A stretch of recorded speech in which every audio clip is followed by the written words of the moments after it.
Facebook and YouTube as well. So, oh, you're right.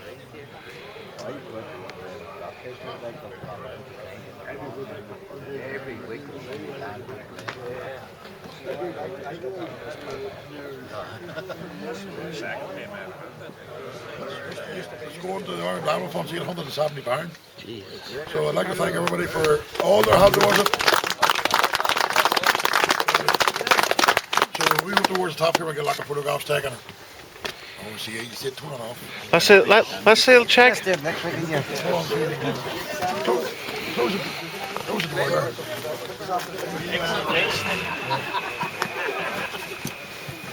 They're going to flight the cats.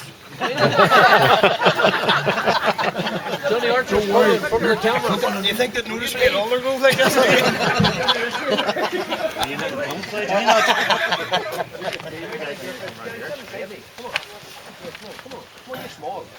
like to thank each and every one of you for this absolutely fantastic donation to the Royal Irish Welfare Fund.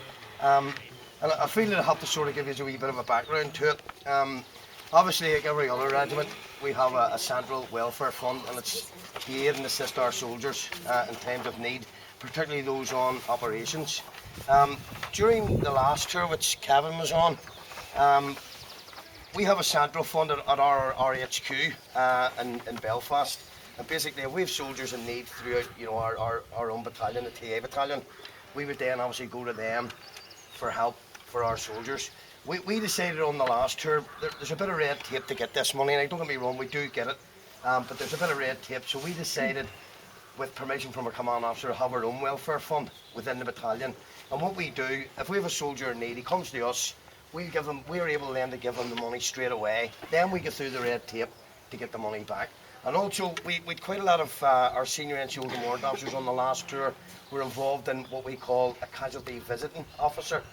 I.e., if somebody gets hurt, we then send a guy out to look after the family if they're bereaved or whatever. We've actually a guy away at the minute, still on one from 2 years ago. They need quite a lot of money if somebody dies up front to look after the family, and it just saves us going through the red tape. The money does come back. What I will say, the money that we have, and it's ironic, the last time I was accepting a cheque in this uniform was at Schomburg House, would you believe it or not? About just towards the end of our tour. And obviously with the history of this place, we on the last tour from the Orange Order through from a wee lodge in Killalay till lodges in Bombridge to the Central Lodge in Belfast to the ladies section, we're given a total over the year of about £23,000. That's absolutely amazing from people, in our country for our soldiers. And I made a point that every soldier, particularly in One Royal Irish, during the tour, that it was put on the battalion orders that money came from the Orange Order. To soldiers from Dublin, didn't really matter where they were from, and every soldier was briefed and told that money had been donated. This money will go into the fund that they're talking about. Fortunately for us, we haven't had to use too much of it, but it's set in a fund and it doesn't go anywhere. It is only solely for the purpose of our soldiers if they're in need or if they come off operations in need. So on the battalions having, on the regiments having, I'd like to thank you again for that very, very generous donation, and we will be the custodians of this money for as long as we need to on operations for soldiers. So thank you very much for what you've done. It's much appreciated.